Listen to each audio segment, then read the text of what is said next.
Grandes son, grandes son, grandes son tus maravillas, grandes son.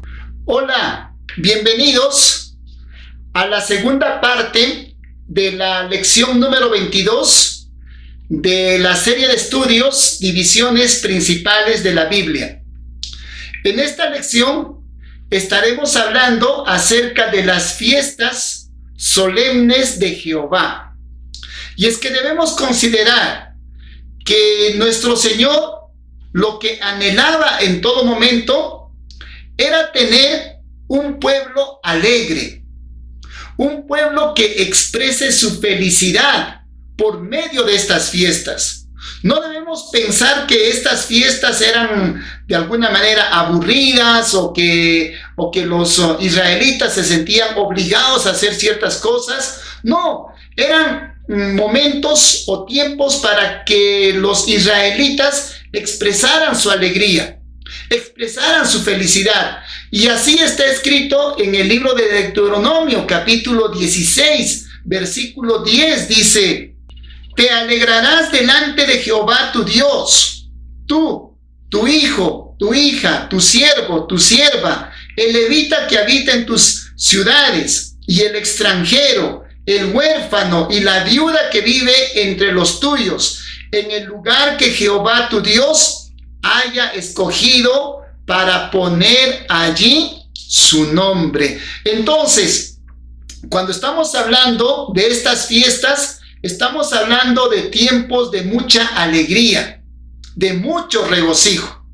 Igualmente también nosotros como cristianos, como hijos de Dios, cuando vamos y nos congregamos, no lo hacemos con una cara triste o con una cara amargada o que estaríamos yendo a cumplir alguna obligación que a nosotros no nos gusta.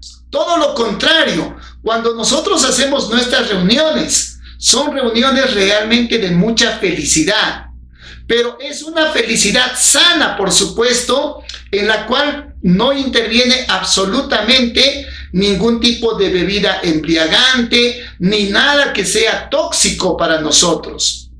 Bueno, ahora hablemos básicamente de las 7 fiestas, y es que debemos considerar que en la ley de Moisés estaban prescritas 7 fiestas que debían celebrar los israelitas. Aparte de estas 7 fiestas, tenemos otras 2 que fueron añadidas posteriormente. Nos referimos a la fiesta de la dedicación y luego también a la fiesta del Yom Kippur. Pero en su momento vamos a estar hablando acerca de estas fiestas. Por ahora nos vamos a enfocar en las 7 fiestas que están prescritas en la ley de Moisés. La primera de ellas es la fiesta de la Pascua. Esta fiesta de la Pascua se tenía que celebrar el día 14 del mes de Nisan, llamado también Abib, que era el primer mes para los israelitas. El día 14 por la tarde, los israelitas debían sacrificar el cordero pascual. Y luego tenían que consumirlo asado al fuego, acompañado con panes sin levadura y con hierbas amargas. Además de esto, los sacerdotes tenían que ofrecer en sacrificio algunos animales. Para nosotros los cristianos, esta fiesta es bastante importante. Si bien es cierto, para los israelitas significaba que Dios los estaba liberando de su dura servidumbre en Egipto, pero para nosotros esta fiesta nos recuerda que Jesús es el cordero sacrificado por nuestros pecados. Es el cordero sacrificado en favor de toda la humanidad. Ya no es como aquel cordero que se sacrificaba en cada casa, en el tiempo de los judíos, en cada casa de ellos, sino que fue un cordero puro, limpio, sin ningún defecto, y Jesús por eso es el cordero pascual por excelencia. Y Jesús, justamente cuando estuvo celebrando esta fiesta de la Pascua, Él estableció una nueva fiesta, una nueva conmemoración. Y esto nosotros lo podemos encontrar en el Evangelio de Mateo, capítulo 26, versículos del 26 al 28, dice: mientras comían, tomó Jesús el pan, lo bendijo, lo partió y dio a sus discípulos diciendo: tomad, comed, esto es mi cuerpo. Y tomando la copa y habiendo dado gracias, les dio diciendo: bebed de ella todos, porque esto es mi sangre del nuevo pacto, que por muchos es derramada para perdón de los pecados. Entonces, según este texto bíblico, estamos viendo que nuestro Señor Jesucristo estableció un nuevo pacto con su propia sangre. Y la manera en cómo nosotros recordamos ese nuevo pacto ya no es por medio de la celebración de la Pascua, sino es por medio de la celebración de la cena del Señor.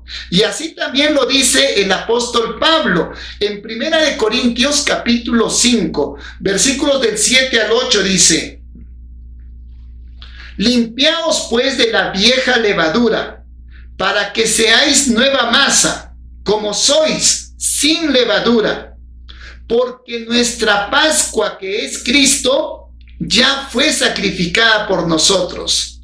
Así que celebremos la fiesta no con la vieja levadura, ni con la levadura de malicia y de maldad, sino con panes sin levadura, de sinceridad y de verdad. Como estamos viendo en este pasaje, el apóstol Pablo nos está diciendo: celebremos pues esta fiesta. Y es que debemos recordar, mis queridos hermanos y amigos, que los cristianos del primer siglo, cuando tenían sus reuniones, por supuesto para meditar en la palabra del Señor, para tener comunión unos con otros, esas reuniones eran completamente alegres. ¿Y cuál era la razón de su alegría? La razón de la alegría para ellos radicaba principalmente en que Jesús había vencido la muerte. Jesús había sido resucitado. Nosotros hoy en día muchas veces participamos de nuestras reuniones todos tristes, todos melancólicos, pero en los primeros años del cristianismo, realmente una reunión cristiana era una reunión de mucho regocijo, de mucha felicidad, así como lo hacían también, por supuesto, los israelitas al celebrar cada una de sus fiestas, y particularmente la fiesta de la Pascua. Bueno, ahora vamos a hablar de la segunda fiesta, y estamos hablando acerca de la fiesta de los panes sin levadura. Esta fiesta debía ser celebrada del día 15 al día 21 del primer mes, es decir, del mes de Nisan, o llamado también Abib. Durante estos 7 días, los israelitas debían consumir pan sin levadura. No debía haber absolutamente nada de levadura en todas sus casas. Durante este día se tenían que realizar algunos sacrificios. Tanto el primer día como el séptimo día eran días de santa convocación. Es decir, eran similares a un día de reposo, con la diferencia de que en esos días sí se podían preparar los alimentos. Bueno, para los israelitas, esta fiesta les recordaba la salida de Egipto, de lo que ellos habían estado en dura servidumbre. Entonces ellos habían salido por la mano poderosa de Dios, y esta fiesta precisamente les recordaba aquel acontecimiento. En nuestro caso, en el caso de los cristianos, esta fiesta de los panes sin levadura nos recuerda que Jesús es el pan de vida. Dice: el que come mi carne no tendrá hambre, ni tendrá sed jamás, porque su espíritu estará saciado. Bueno, juntamente con esta fiesta de los panes sin levadura, se celebraba otra fiesta llamada la fiesta de las primicias. Esta fiesta de las primicias se debía celebrar al día siguiente del día de reposo. Es decir, considerando de que la fiesta de los panes sin levadura hubiese comenzado, o por decir, un día miércoles, entonces la fiesta de las primicias tenía que ser celebrado el día domingo. Si en otro caso la fiesta de los panes sin levadura hubiese comenzado el día sábado, entonces la fiesta de las primicias se celebraba al día siguiente, el primer día de la semana, es decir, siempre caía en día domingo. Es decir, esta fiesta de las primicias no caía en una fecha exacta, sino que estaba en base al día de reposo que caía durante la semana de la fiesta de los panes sin levadura. ¿Qué es lo que les recordaba básicamente esta fiesta a los judíos? Les recordaba que todos los primogénitos debían estar consagrados a Jehová. Porque recordemos, cuando Dios desató la plaga de la muerte de los primogénitos en Egipto, en aquel momento no fueron tocados los primogénitos de Israel. Es por eso que los primogénitos de Israel le pertenecían a Jehová. Y ellos debían recordar, por supuesto, por todas sus generaciones, esta fiesta. A nosotros los cristianos nos recuerda algo que es muy importante y es vital que nosotros lo podamos entender. Nos recuerda que Jesús es la primicia de nosotros. Y es que cuando se celebraba esta fiesta de las primicias, los israelitas estaban obligados a agarrar un manojo de sus primeros frutos y llevarlo donde el sacerdote para ofrecerlo como una ofrenda. Es decir, cuando los israelitas agarraban sus primeros frutos, eso quiere decir que, supongamos, agarraban cebada, eso quiere decir que el resto de su producción también era cebada. En nuestro caso, Jesús es nuestra primicia. Eso significa que así como Cristo Jesús resucitó, de la misma manera también nosotros vamos a resucitar. Así como se celebraba la fiesta de las primicias, también para nosotros Cristo Jesús es nuestra primicia. Y miren lo que dice el texto bíblico en 1 Corintios capítulo 15, versículos del 20 al 22, dice: pero ahora Cristo ha resucitado de los muertos, primicias de los que murieron es hecho. Pues por cuanto la muerte entró por un hombre, también por un hombre la resurrección de los muertos. Así como en Adán todos mueren, también en Cristo todos serán vivificados.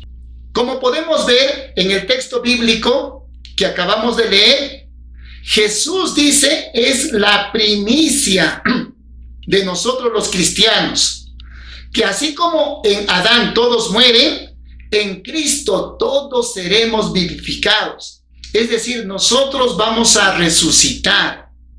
Nada más que algunos van a resucitar para vida eterna y otros, lamentablemente, para castigo eterno. Bueno, ahora vamos a hablar de la cuarta fiesta.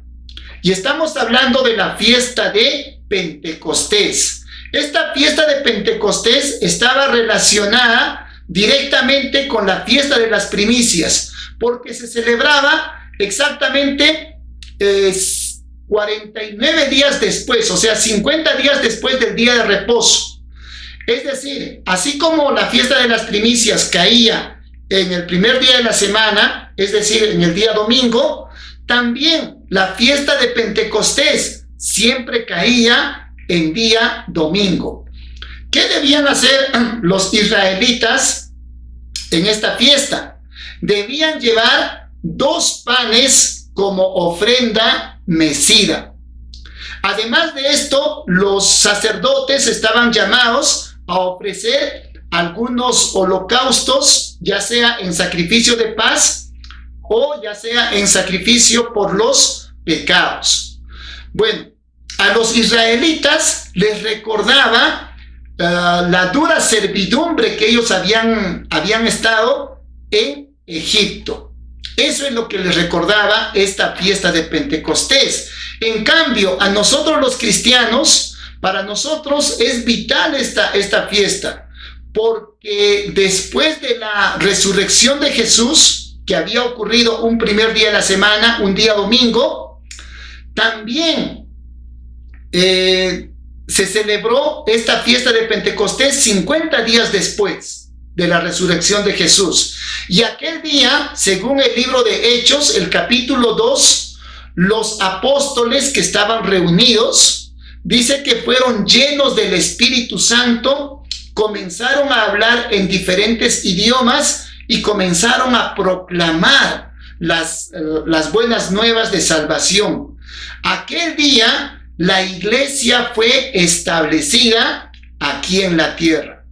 Eso es lo que nos recuerda esta famosa fiesta de Pentecostés. Ahora vamos a hablar de la quinta fiesta para los judíos. Nos estamos refiriendo a la fiesta de las trompetas o el Rosh Hashanah, que vendría a ser el año nuevo judío. En esta fecha, que se celebraba el primer día del 7º mes, que viene a ser el mes de Tishri, para ellos es el inicio del año civil o el año agrícola.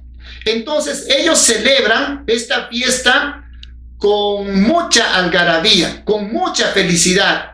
Se inicia el día con el toque de trompetas, pero no es un toque de trompetas similar a los días de luna nueva, sino que es un toque de trompeta mucho más potente, mucho más fuerte. Durante este día, los sacerdotes deben ofrecer muchos sacrificios. Además debían ofrecer como expiación un macho cabrío, y lo que esto representaba para los judíos era el inicio de una nueva época. Era un nuevo comienzo. Es como para nosotros el día de Año Nuevo. Igual para ellos es la fiesta del Rosh Hashanah. En el caso de los cristianos, esta fiesta de la trompeta nos recuerda algo que va a suceder. La Biblia nos dice que Jesús va a volver por segunda vez.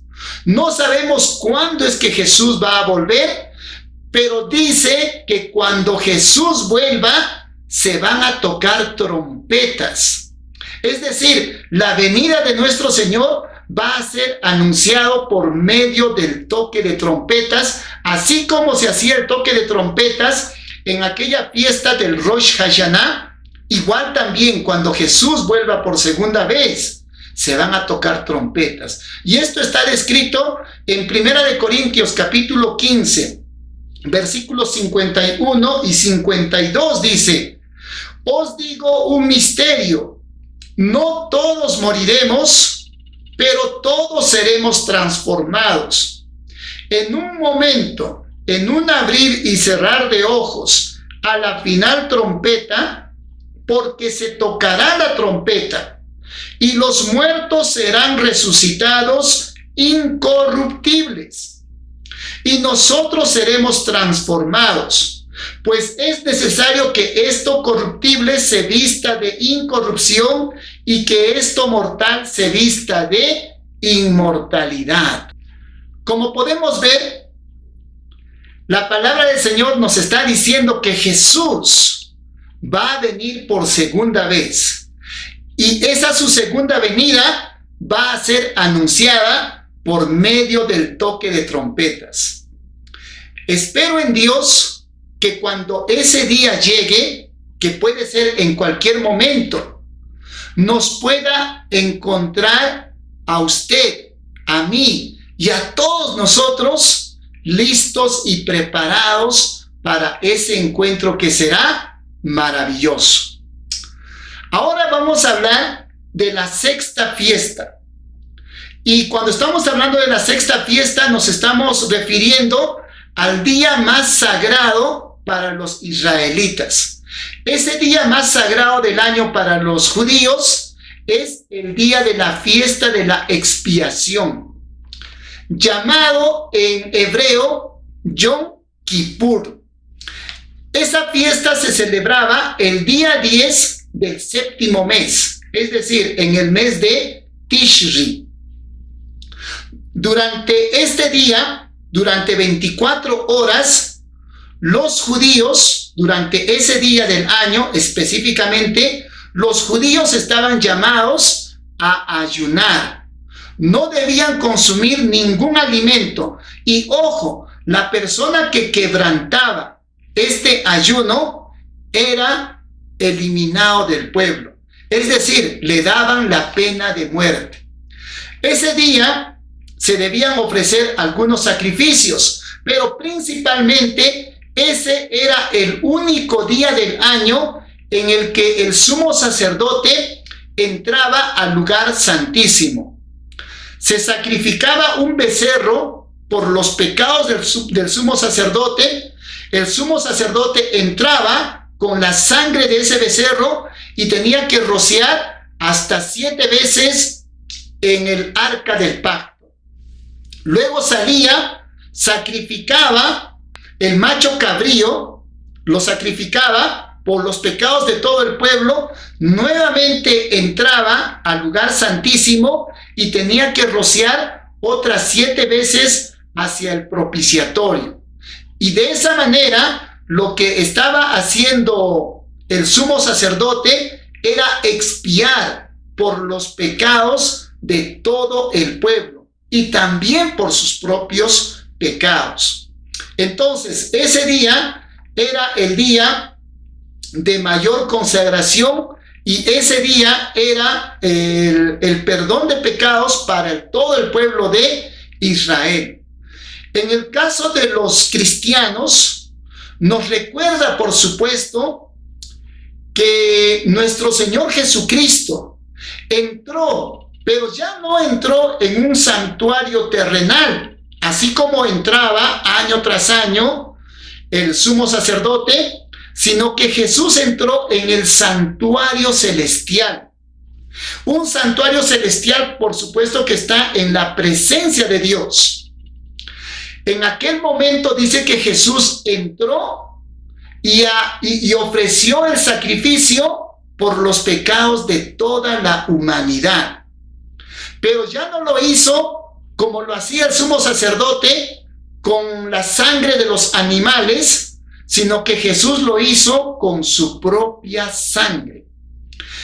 Y así está escrito en el libro de Hebreos, capítulo 9, versículos del 11 al 15 dice: pero estando ya presente Cristo, sumo sacerdote de los bienes venideros, por el más amplio y más perfecto tabernáculo, no de manos, es decir, no de esta creación, y no por sangre de machos cabríos ni de becerros, sino por su propia sangre, entró una vez para siempre en el lugar santísimo, habiendo obtenido eterna redención.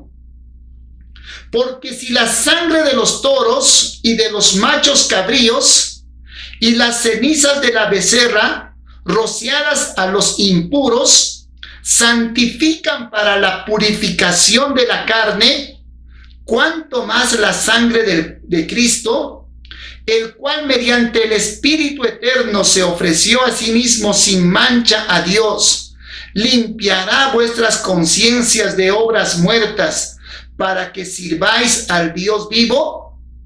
Por eso Cristo es mediador de un nuevo pacto, para que interviniendo muerte para la remisión de los pecados cometidos bajo el primer pacto, los llamados reciban la promesa de la herencia eterna. Entonces, como estamos viendo en este texto bíblico, Jesús entró en el santuario celestial, pero entró en el momento en el que Él estaba siendo ofrecido como sacrificio.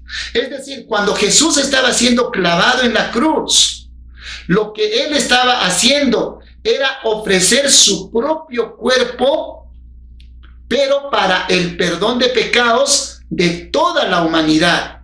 Es por eso que usted y yo y toda la humanidad, nosotros no necesitamos seguir cargando con nuestros pecados, porque hay alguien que hizo eso, y ese fue Cristo Jesús. Lo que nosotros nos compete hacer es acercarnos a nuestro Señor, obedecer su palabra, y de esa manera nosotros nos beneficiamos con ese sacrificio de parte de nuestro Señor. Eso es lo que nos recuerda esta famosa fiesta de la expiación llamado Yom Kippur. Ahora vamos a hablar de la última fiesta. Nos estamos refiriendo a la fiesta de los tabernáculos. Esta fiesta de los tabernáculos era la fiesta en la cual habían más días de celebración. En total, esta fiesta se celebraba durante 8 días. También se celebraba en el 7º mes, que es el mes de Tishri, y duraba del día 15 al día 22. Durante este tiempo, los israelitas estaban llamados a habitar en chozas que ellos fabricaran, o en tiendas de campaña que ellos fabricaran, pero con ramas. Y esto lo que les recordaba era el peregrinaje del pueblo de Israel durante 40 años por el desierto. En este día, los sacerdotes debían ofrecer la mayor cantidad de sacrificios. Por ejemplo, el primer día se tenían que sacrificar 13 becerros, 2 carneros, 7 corderos, y también se tenía que sacrificar un macho cabrío como expiación. Y todo esto tenía que estar acompañado con aceite y harina. Y luego también el segundo día tenían que ofrecer 12 becerros, la misma cantidad de carneros, la misma cantidad de corderos, y luego iba disminuyendo hasta el 7º día. El 7º día tenían que ofrecer nuevamente 7 becerros, 2 carneros, 7 corderos y un macho cabrío en expiación por el pecado. El último día, que era el 8º día de celebración de esta fiesta, se debían sacrificar 7 corderos, 2 carneros y un becerro. Este último día de celebración de la fiesta de los tabernáculos coincidía también con el final de todas las fiestas religiosas del año. Bueno, para los israelitas, lo que les recordaba, como lo volvemos a repetir, era el periodo que ellos habían vivido en tiendas de campaña en sus 40 años de su peregrinaje por el desierto. Pero para nosotros los cristianos nos recuerda algo muy bonito, algo muy interesante. Dice el Evangelio de Juan, capítulo 14, versículos 2 y 3, lo siguiente: en la casa de mi Padre muchas moradas hay. Si así no fuera, yo os hubiera dicho: voy pues a preparar lugar para vosotros, y si me voy y os preparo lugar, vendré otra vez y tomaré a mí mismo, para que donde yo esté, vosotros también estéis. Entonces, esta fiesta de los tabernáculos nos recuerda que nuestro Señor fue a prepararnos una morada, un tabernáculo, un lugar en el cual vamos a descansar. Pero cuando nosotros hacemos un análisis de este texto bíblico, nos damos cuenta que se tratan de moradas temporales. Finalmente nosotros vamos a tener una morada por la eternidad, pero al lado de nuestro Dios Todopoderoso. Y así es la promesa que nos hace el Señor en Apocalipsis capítulo 21, versículos del 1 al 4 dice: entonces vi un cielo nuevo y una tierra nueva, porque el primer cielo y la primera tierra habían pasado, y el mar ya no existía más. Y yo, Juan, vi la santa ciudad, la nueva Jerusalén, descender del cielo de parte de Dios, ataviada como una esposa, hermoseada para su esposo. Y oí una gran voz del cielo que decía: el tabernáculo de Dios está ahora con los hombres. Él morará con ellos, ellos serán su pueblo, y Dios mismo estará con ellos como su Dios. Enjugará Dios toda lágrima de los ojos de ellos, y ya no habrá más muerte, ni habrá más llanto, ni clamor, ni dolor, porque las primeras cosas pasaron. Miren qué linda promesa que tenemos de parte de nuestro Señor. Dice que el tabernáculo de Dios va a descender y vamos a morar nosotros en ese lugar junto a nuestro Dios. Y lo más precioso es que ya no va a haber más llanto, ya no va a haber más dolor. Dios enjugará, o Dios secará las lágrimas de todos. Tenemos esa gran promesa de parte de nuestro Dios. Y esta fiesta de los tabernáculos nos recuerda que nosotros vamos a tener una morada por la eternidad, al lado de nuestro Señor, Dios Todopoderoso. Solamente para concluir, en esta lección hemos hablado de estas 7 fiestas solemnes de Jehová. Si bien es cierto, ellos debían observar estas fiestas muy cuidadosamente. Estaban en la obligación de hacerlo. Nosotros también, como cristianos, como hijos de Dios, debemos consagrarnos al Señor. Así como lo hicieron en aquel momento los judíos, los israelitas, también nosotros deberíamos consagrarnos al Señor y apropiarnos del texto bíblico que se encuentra en Romanos. Y quiero concluir precisamente esta lección, este estudio bíblico, mencionando Romanos capítulo 12, versículos 1 y 2.